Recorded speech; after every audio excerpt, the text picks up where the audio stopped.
All right, it is my pleasure to introduce you to our first speaker of the afternoon. Those of you that were here for the VIP luncheon have already met Tomi Lahren, but if you are just joining us, let me tell you a little bit about Tomi. She is the youngest political talk show host in history. She is a political pundit who does not shy away from controversy. She is a fighter, and we love that about her. She's best known for her signature Final Thoughts, which you have probably seen on Fox News and Fox Business. And let me tell you about her social media platforms. Her Final Thoughts have exceeded 575 million views in the last year alone. That is so important in sharing her message. Her Facebook page has more than 4.6 million followers, and her takedown of San Francisco quarterback Colin Kaepernick has been viewed 70 million times on Facebook. Not only is Tomi a contributor at Fox News, but she also is a huge player in the Fox Nation platform, which is fantastic. You should subscribe to it and follow Tomi there at Fox Nation. She's also on Fox News and Fox Business Network. It's my pleasure to introduce you to Tomi Lahren.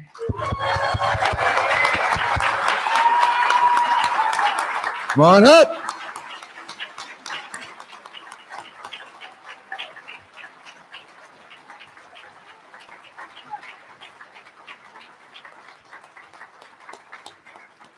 Now, as I mentioned, Tomi's going to be interviewing Brandon. Brandon burst onto the political scene with his 6-minute testimonial of why he was walking away from the Democrat Party and from liberalism. And he didn't look for this. It just happened to him one day as he was jogging. He got the inspiration for this video and he recorded it. And the next thing you know, he was on Tucker Carlson on July the 2nd, only weeks after that video went viral. He's been a great steward of this walkaway campaign, and there's a lot of plans coming up. We could take the next couple of sessions just outlining what he's going to be doing. But watch, get on those Facebook pages, #walkaway campaign, to keep up with our next guest, Brandon Straka. Please give him a warm Inland Empire welcome.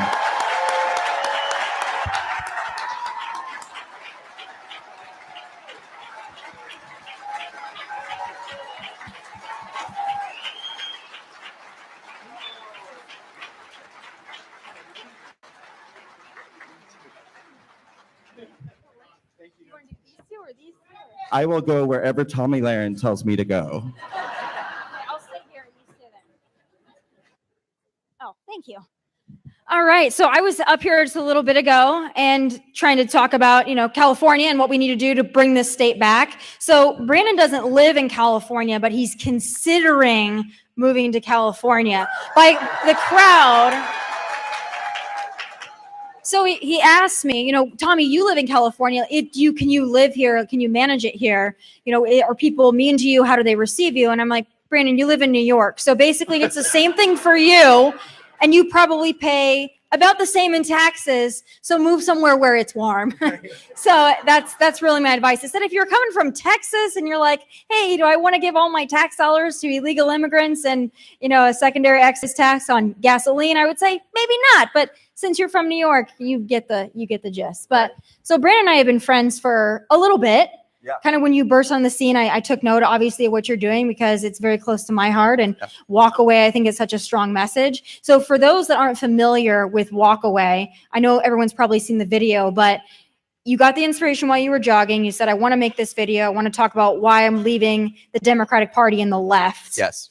What is, at its core, what is Walk Away? So for anyone who doesn't know, I spent my whole life as a liberal and I voted Democrat my entire adult life.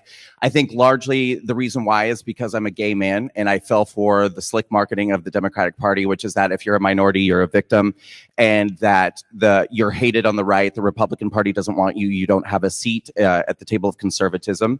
And so I didn't even really spend much time ever getting to know what conservatism was about. I didn't want to know the Republican Party. I didn't watch Tomi Lahren videos. I didn't watch Tucker Carlson videos. I didn't watch Fox News. I didn't even want to hear the message because I fell for the marketing, which is that it's just a bunch of racist bigots and homophobes. In a nutshell, it was after the election of Donald Trump when everything kind of went into turbo mode and the liberal media became 10 times more insane than they normally are, that my eyes started being opened because I couldn't understand. I believed that racism existed in America. I believed that homophobia existed. What I could not understand was how the overwhelming voting electorate could elect a man who the liberal media had told me was the second coming of Hitler, who was, the world's biggest racist, bigot, homophobe. So I truly wanted to understand. And I think this is one of the reasons why I was able to walk away so much more easily than other liberals. I didn't want to be angry. I didn't want to live my life filled with hatred and contempt and rage. I truly wanted to understand, so I started asking questions. Sorry, this answer is going on longer than I meant to, but ultimately it led to me doing a lot of research, understanding that the liberal media had been selling me a bill of goods. I started having these conversations with friends of mine who started turning their back on me and shunning me and cutting me off simply for asking questions. I lost most of my friends throughout 2017. So by 2018, I'd reached a point where I wanted to do something about it. And so I created this video and started the walkaway campaign for other people who needed to leave the toxic left and were being cut off by friends and family, etc. No, it's just. Sorry. This stage is yours. Talk as much as you want to. But you mentioned something I think is important, which is asking questions. I don't know if you guys have experienced this in your encounters either, but I find that the more you question a liberal, the angrier and the more aggressive that they get, because they do not like to be questioned. And that's not just because I believe liberalism is a mental disorder. It's because they just really don't like when you ask questions, because nothing really adds up. Right. Nothing, that they can't pay for anything. They can't stand behind anything. They can't give historical examples for anything. They can't give facts or statistics for anything. So when you start probing a little deeper, they really have nothing. It really is a house of cards. Yeah, there's a sort of like this righteous indignation where they're just sort of like, I don't know why I'm right. I just am right. Yeah. Just trust me, I'm right. And you're like, but you're not. But they use the moral excuse a lot. Yes. So it's always, well, I'm a leftist or I'm a liberal because we love everybody, because we're tolerant of everybody. And so I think that that's probably some of what, as being a gay man, you're like, well, I want to be with the party that's tolerant of everybody. But when you really look at liberalism, that's not so much the case, even for the LGBT community. They're extremely tolerant if you are the right kind of gay, or if you are the right kind of black, or if you're the right kind of brown. Is Pete Buttigieg the right kind of gay? Because they said he's not gay enough. Well, I think Pete Buttigieg discovered he was gay about 5 minutes ago, didn't he? Yeah. So yeah. Don't you want somebody running our nation who it took him till the age of about 37 to realize he was gay and come out of the closet? At like the least scary time to come out of the closet, he bravely came out about 5 minutes ago. Let's let him lead the free nation. Yeah. But the thing I love about Walkaway, and I want to give you a platform to really talk about it, is there have been, especially in the last few years, there have been a lot of organizations that have popped up, a lot of conservative organizations and groups that have popped up to try to kind of corner this market of being in conservative activism, which is great to have a lot of voices out there. I was attracted to Walkaway because I thought it had a different message. How would you explain Walkaway as being different from the others? Well, when I started the Walkaway campaign, which is on May 26th of last year, so we're approaching our 1-year anniversary, please come join us at Trump International on May 18th for our anniversary party. Go to walkawaycampaign.com to see how you can come. We would love to have you all there to celebrate. I started the campaign last year on May 26th, and when I did, there was no such thing as a movement to leave the Democratic Party. That's why I did it, because I wanted to tap into something that I knew that hundreds of thousands, if not millions of people were feeling, but felt like they were alone to do. I was scared to walk away from the Democratic Party because I knew that I was walking away from friends, family, and job opportunities. And that's the same thing for a lot of people. I thought, wouldn't it be amazing if we created a network of support and told our stories, used the videos, testimonials to come together and show people that you're not alone. There are lots of people just like us, and that you can walk away. So I designed this campaign for everybody. It doesn't matter if you're black or brown or straight or white or male or female or LGBT. This is a movement for all people to walk away from the Democratic Party and to come together under one umbrella, which is Americans. Which is what we should all be. Another thing I like about Walkaway and what you guys do as well is I don't think it's enough to just say the Democrats are bad. You have to not only provide examples, whereas their policy does not help people or it is not advantageous to people, Yeah. which is something I do love about walkaways, that you say it's not just about saying we are the new victims now of the left. It's saying, no, we're leaving this for a very defined set of reasons. This is why we're leaving. Do you think that there are other people in this space and other voices in this space who are overplaying the conservative victim card? The identity. Yeah, it's where it's great to identify as a conservative. It's better to identify as an independent thinker. That's how I've always lined up. Yeah. No, I definitely think that, and I do have concerns. And to be honest with you, sometimes I have concerns about all these sort of spin-off movements that we see popping up all over the place. Because I don't. The last thing I want to do on the right or in the conservative movement is have this group here and this group here and this group here and this group here. Now, to be clear, some people might say, well, isn't that hypocritical, Brandon? Because you guys are doing these town halls across the country, and you do an LGBT town hall, and you do a Black Americans town hall. We'll be doing Jewish town halls. We'll be doing Hispanic community town halls, and we'll be doing town halls that are literally just for open population, that are, non-specifically targeted. But the reason why we do these town halls or certain targeted events is not because we ourselves want to engage in identity politics. It's because that already exists on the left. The Democratic Party has already done the marketing, and they've already quarantined these groups off. We're going where they are and having these conversations, but we're not saying, please leave the Democratic Party as a Black person. Please leave the Democrat. We're saying leave the Democratic Party as an American. Join all of us on the right. It's best for everybody.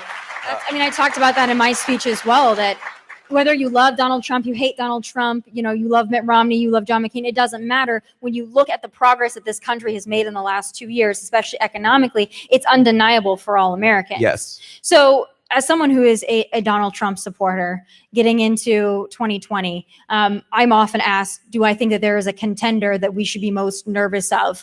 If you had to pick one, and again, they're not a very threatening bunch. They don't even know their own ethnicities at this point. Right. But they're not a very threatening bunch, in my opinion. But is there one or two that you think, number one, will be the nominee, or number two, could actually pose a threat to Donald Trump? I'm going to start with your second question. I don't believe that any of them pose a threat to Donald Trump. I don't believe that, but that being said, let's not get cocky, because I've lost this game before. But bear in mind, this is the part where everyone boos me, and I love it. I voted for Hillary Clinton in 2016. Thank you. Hold on, I have to make a joke here. God, I got to jump in on this joke. At least you're a gay man voting for Hillary Clinton. When I see straight men vote for Hillary Clinton, I'm like, what? I'm so confused by that. When I see like a straight man, like, I voted for Hillary, I'm like, I wouldn't tell that to girls or people. Because the girls that you're going to tell that to that are going to be impressed walk around in pink hats and scream like death to men. So it's not going to get you far. Right.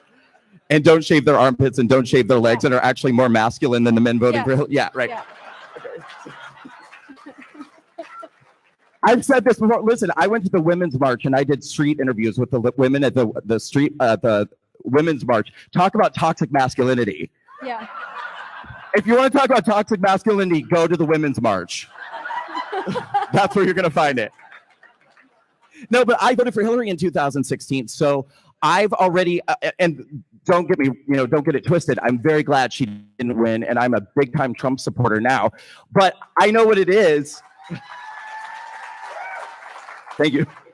I know what it is to be convinced that you're going to win by a landslide, and it's, that the other side doesn't stand a chance. You can never get cocky. Never assume that we've got this and that we don't have to try hard. We have to try as hard as we can between now and 2020. No, we absolutely do. But is there? I don't see a threat. However, let's be very cognizant of two things. One, immigration and the wall. It doesn't matter how good the economy is doing. If we don't get a hold on immigration, we're going to have an issue.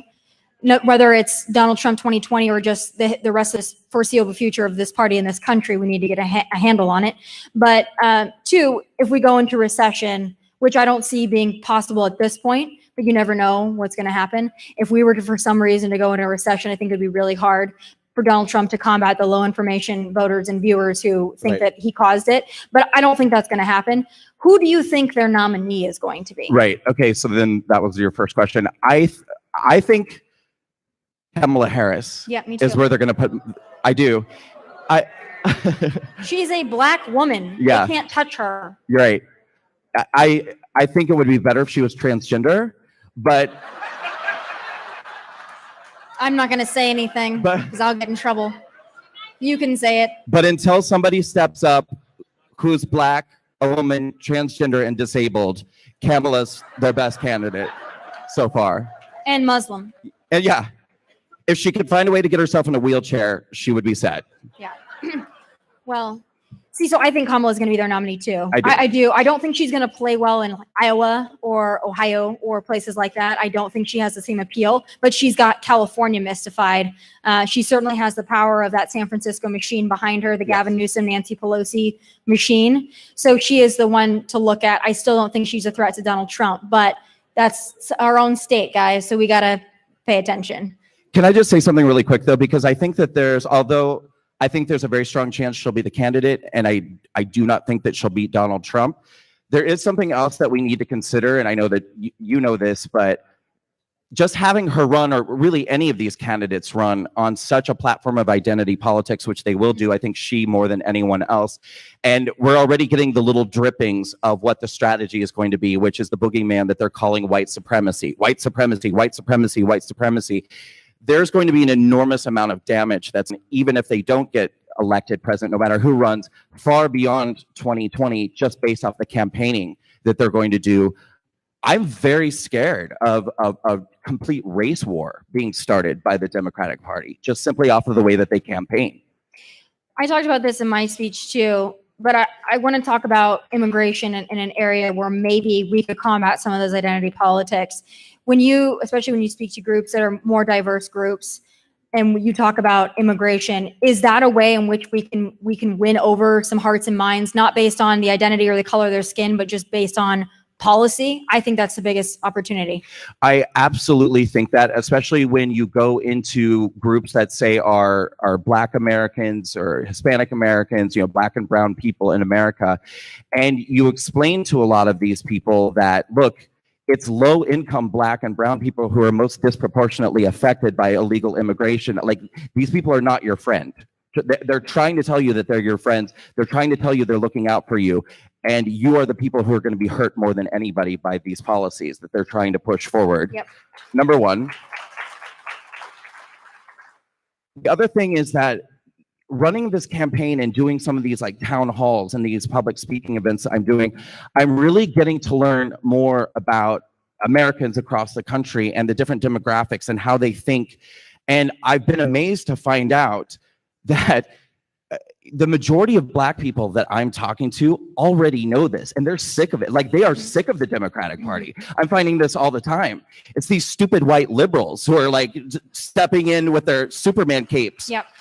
To save, to be the white saviors on the white horses. I think they're the biggest problem. If you talk to Black people, I live in Harlem, and we did the first Walkaway Harlem Town Hall on March 27th.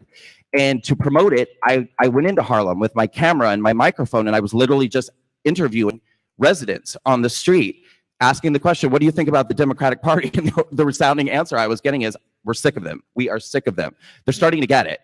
Yeah. No, I think so too. I think tax cuts, small business, when we talk about getting people out of their situations, out of inner city communities, out of not the best lifestyles that they might have been born into, I think the best way to be able to elevate and mobilize those people into something better is understanding the power of being a small business owner, the power of ownership. I find when I talk to people, Black, brown, white, whatever, about the ability to own something and the ability to make your money and keep more of what you earn and more of what you built, that is something that resonates with every American, because that is inherently an American thing. Right. Speaking of also, and this is the last thing I want to talk about with this whole identity politics thing, but do you think as conservatives and as a conservative movement, we should stop talking so much about the social issues? Do you think that that is a winning area for us to discuss as far as same-sex marriage, for, oppose, pro-life, pro-choice? Do you think that that's an area we should be hammering forward with, or do you think that we should focus on the economy and immigration? Oh, well, I do think that we should be focusing on economy, immigration, keeping America safe, empowering individuals to live their best life in America. Absolutely. But in terms of social issues, it's funny that you asked the question that way, because that's, don't take this the wrong way, but that's like a very liberal proposition in a way, because basically what they say is that if you're a gay man, Mhm. then you also need to be pro-abortion. You also need to be pro-illegal immigration. You know, you need to just like subscribe to the whole onslaught of liberal issues, because all liberals need to have each other's backs and support each other through this structure of intersectionality. When in fact, these are all very separate issues. You can support a same-sex couple's right to have Dakota's City Hall and sign a civil marriage contract and enter into a civil marriage and be against abortion. And, you know, those two things are mutually exclusive. And so I would never tell conservatives that they should drop the issue of abortion or something like that, because I know that for a lot of, probably the majority of conservatives, it's stemmed in their faith and their inherent belief that that life begins at conception and that abortion is murder. And so let's pick and choose our battles and what's really important. And I would certainly suggest letting the same-sex marriage thing go. It's decided law. Yeah, I think the way we're going to connect with people, I believe, is on things that are, look at how much of your paycheck you're keeping, look at what you're able to invest in, look at what's happening with your border and your national security. I think that's the way that we're going to win, because I think that's how Trump won in 2016, to be quite honest. I think he appealed to people that said, we're tired of being kicked in the teeth as hardworking Americans who identify as whatever we want to identify with, but we're all Americans and we all work hard, and that's our common bond. Absolutely. Moving on to some of the issues of the day, another one that I don't know how often you confront it or not, but you're also, if you're a conservative, you hate the environment and you want the environment to cease to exist. Yeah. And you want to just blow coal smoke into the air on a daily basis. And that's like your dream. So when we're talking about these things, let's just burn it to the ground. By the way, did you guys see that the new thing, the Green New Deal? Alexandria Ocasio-Cortez did a fun run for the Green New Deal. She did like a fun run for that to support that. And people didn't realize that their membership fees were going to her election campaign.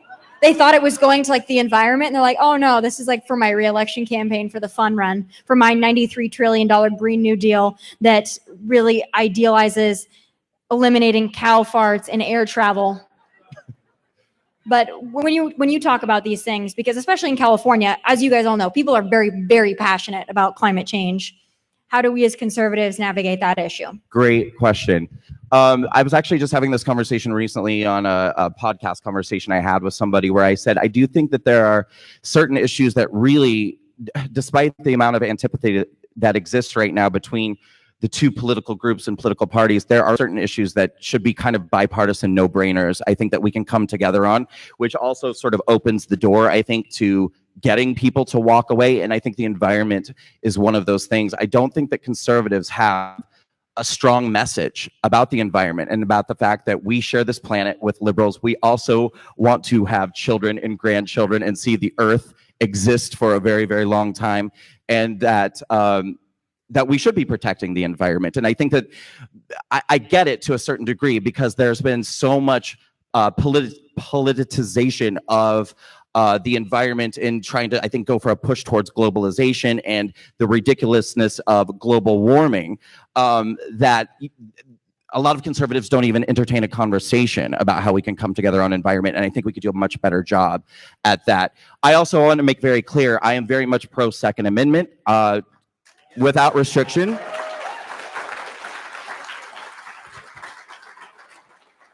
But I think conservatives can do a better job having conversations about the Second Amendment as well. Yeah, I want to touch back on the climate change thing, and then I want to go full into the Second Amendment, because there's a lot of, especially with the NRA meetings being last week, there's a lot of discussion on that. But as far as climate change goes, so here's where I think maybe in coming together on that message, as conservatives, the root word is conserve. I think that there are not many conservatives who want to see the environment trashed. Nobody does. We believe in recycling. We believe in reusing. We believe in being able to cut down where we can cut down. I think where you lose a lot of conservatives is when they believe in a global mandate or something that's going to be job killing for the sake of we're going to bring the temperature down 1/10 of a degree in 600 years. That's where you lose a lot of conservatives. I also know, because I come from the Midwest, as you do. A lot of people don't know that you're from Nebraska. So, neighboring states. Yeah, I'm from South Dakota. So, again, the gay man and the blonde. I'm from South Dakota, from Nebraska. There we go. Really, I'm only just doing this job until I can be a Real Housewife of OC. So this is just the stepping stone. Me too. This is just exactly.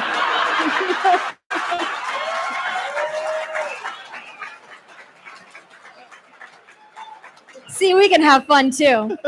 But what frustrates me in being from a place that I'm from, like you, where you're from, first of all, we're not going to eliminate cow farts because you're eliminating an entire industry of people that depend upon that. And California is an agricultural state too, which a lot of people forget. But when we talk about eliminating entire industries, it's like you tell those coal workers, like, yeah, we don't think your industry is good for the environment, so we just want to wipe you out and you'll just find something else to do. What's funny to me is like illegal immigrants aren't even told that they need to come to the country the right way, but coal workers who have been doing that for generations in their family are just told, find something else to do. Right, exactly. You don't even have to learn English, but we should just find something else to do. We'll retrain you to work on somewhere else. How condescending and rude to talk to those people that make their living that way and feed their families that way. Or the millions of farmers and ranchers as well. You know, Exactly. that it's evil to raise cattle for the beef industry. Or my dad's a cattle rancher, so I know this that's one what well. we have in common because I come from a ranching family as well. But I think that there are areas where we can discuss things like that. We can say, just so we are clear, conservatives are for the environment. We want to protect the environment. We just don't believe in outrageous mandates that are going to be job killing that aren't proven to actually help the environment. Right. Well, and I think that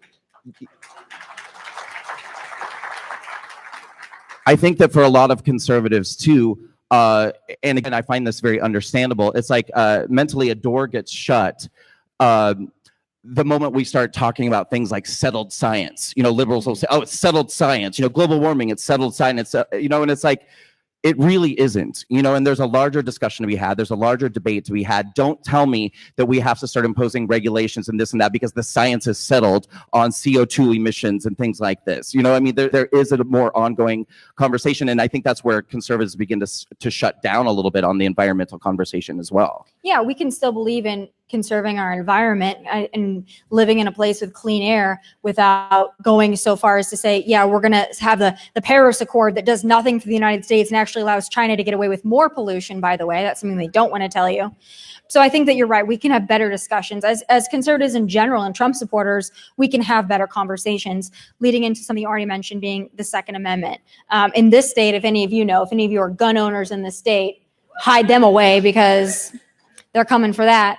But it's very hard to be a gun owner, even more difficult to be a concealed carry. I know here it's easier. In LA, I did an event with Black Guns Matter last week, and they were telling me the number of concealed carry permits in LA County that are actually approved is under 200. Under 200. As a county as big as Los Angeles, that's how few people are able to get a concealed carry. Wow. But you mentioned we can discuss this issue better. In what way? Well, I mean, what ends up happening is I think... So we have this problem in this country with shootings. We have school shootings, we have mass shootings, and I think, can we at least acknowledge that that's a problem, that we have this horrible problem of shootings in this country? Okay, so that's where, to me, I feel like conservatives are dropping the ball on our messaging and the conversation, because liberals become hysterical and they say, oh my God, we had another shooting, we need to take everyone's guns away and we need to ban this and we need to outlaw that. And I love Tucker Carlson. He's one of my favorite debaters. I think I look to Tucker Carlson. Yeah. I looked at Tucker Carlson, especially at this, you know, I was only red-pilled about a year and a half ago. I'm still on my journey, you know, of learning. I still have a lot of catching up to do in terms of like, you know, really educating myself thoroughly on the issues and stuff. So I looked at people like Tucker Carlson, who I think are brilliant.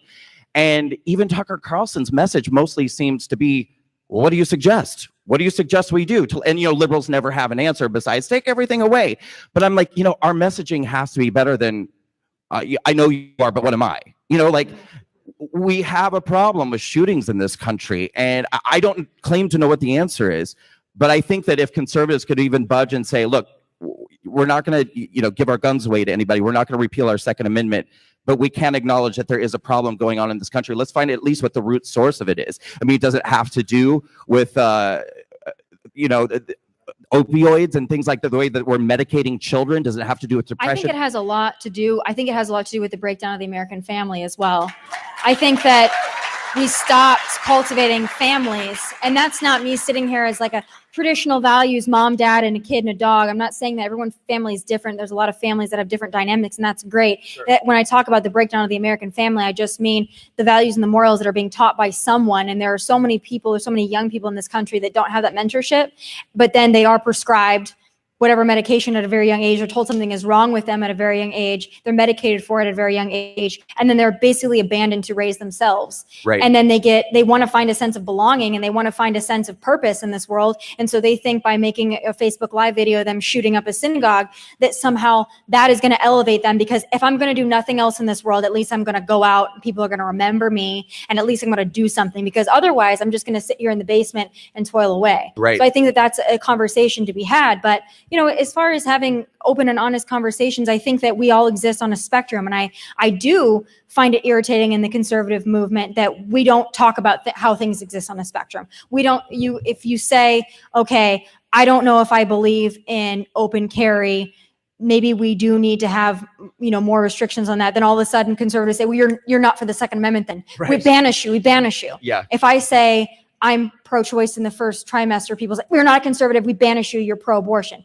No, it's a spectrum. Right. So we should stop shutting each other down and having conversations, because there are a lot of conservatives that fall somewhere on a spectrum.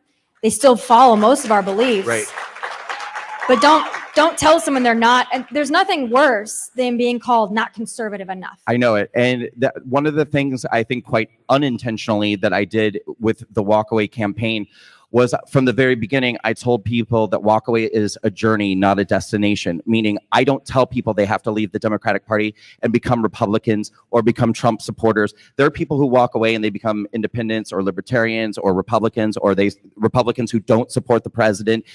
And that's their choice to make. The journey is different for everybody. But I'm not walking away from groupthink into more groupthink. Right. I'm not telling people to leave the groupthink of the left for the groupthink of the right. Right. And although I respect everybody's right to have their own opinion, I would caution anybody to beware of any conservative who says, you can't be a conservative unless you believe this. Bullshit. Yeah. Conservatism to me is about maximizing freedom. It's about freedom. And so when we find a way to maximize freedom for people, and like you said, help them on their journey, I think that's what makes Walkaway very different. Right. Of the other issues that we're dealing with today, of course, we got 2020 coming up. We're dealing with immigration. We're dealing with gun rights. We're dealing with climate change. We're dealing with white supremacy. Oh yeah, they're gonna convince you that is the biggest problem in this country that's plaguing everyone. Do you think that's a winning message, though? Do you think that they will be able to win on that? No, I don't think that they're going to win. If your question is, do I think that it will be effective in scaring people and convincing people to vote simply based off of fear? Yes. How many of you in this room have been called a white supremacist or a bigot because you support the president? A white supremacist is a bigot, intolerant, homophobe, xenophobe, Islamophobe. So all of you, basically. So you've all been called something. All good. That's what you said when you said you left the party, because you're like, I refuse to believe that many Americans are this horrible and vile. Right. I was actually recently deemed a threat to the gay community through the liberal media when we did the first LGBT town hall in New York City, which was also in the month of March. It got pounced upon by Vice News, a lot of LGBT national magazines like Out and The Advocate, and they wasted no time putting out an article saying Walkaway is a hate group, that my message is a danger to the gay community, and ultimately they succeeded in getting my event canceled at the LGBT community, or LGBT Center in New York City, and the center released a public statement saying that they agreed with the findings of the media and a petition that was drawn up against us. And that petition, by the way, was signed by the Democratic Socialists of America and a whole host of, liberal elite people within the LGBT community and beyond, who got that event shut down. But we found a new venue, the event went on, and it sold out, and it was amazing. You find a way. So I know that they're coming up because sadly our time is over, but I know that you have a lot going on in California in the next couple of weeks that you guys are very close proximity to come out and support. So what are some of those things you have coming up? Well, we have another Walkaway LGBT town hall in West Hollywood, which is going to be on May 2nd. It's sold out. I wouldn't Sorry. wear those hats, by the way. From experience, maybe not wear the hats in West Hollywood unless you're looking for a confrontation, because you will be confronted, I promise. I really, really want you to come to the LGBT town hall and give you a big kiss in front of everybody. The funny thing is, I have to tell you, Brandon, the funny thing is I've been in West Hollywood before, not just when I'm doing stuff for Hannity, but I've been in West Hollywood when I first moved to LA because everyone was like, we got to go to WeHo. We got to go to WeHo. And I'm like, I don't really know much about this place. I accidentally wandered into a gay bar. I don't care. Like, if people actually know anything about me, I have no issue with gay people. I have no issue with same-sex marriage. On social issues, I am much more moderate. So I don't, and I've actually said, like, I really don't, this is not my issue. Like, I really don't care. And I've advocated for conservatives to open up their minds in certain regards. So if they actually knew me, they would know this. But every single gay man in there, like, why do you hate us? I'm like, if you would listen, I don't. Like, I'm just trying to have a drink. I'm here. But it's like they're rabid. It's like. I know. It's all fear-based, though. I think that the average person in the LGBT community doesn't know a thing about politics. They just know that Rachel Maddow tells them to be afraid. And so yeah. Queen Rachel, or King Rachel, says to be afraid, and so they're afraid, and they don't know any different. And Tomi Lahren is a Nazi, and Brandon Straka is the greatest threat to the gay community. And so we've just got to break through. We've got to break through. But to finish answering your question, the day before that, on Wednesday, May 1st, we're doing the Los Angeles Black Americans Town Hall, in which we're showing our 35-minute documentary film, The Great Awakening: Breaking the Chains of the Democratic Party, which is made using the walkaway testimonials of 20 Black Americans. It's a documentary-style 35-minute short film. We're doing it at the LA Regal Live Theater in downtown Los Angeles. We rented out a theater, and we're going to have a panel discussion afterwards, and we are done. Well, no, not quite. Not quite. Oh, yes. Could I quickly ask, raise your hands, please, if you're aware of the movie I was just talking about, The Great Awakening: Breaking the Chains of the Democratic Party. Awesome. That's great. That means a lot of you have seen it, and it means even more of you have yet to see it and share it with people you know. The maker of the movie is here. He's amazing. Mike Boss, could you please stand up? Right there. Yeah. Good for you.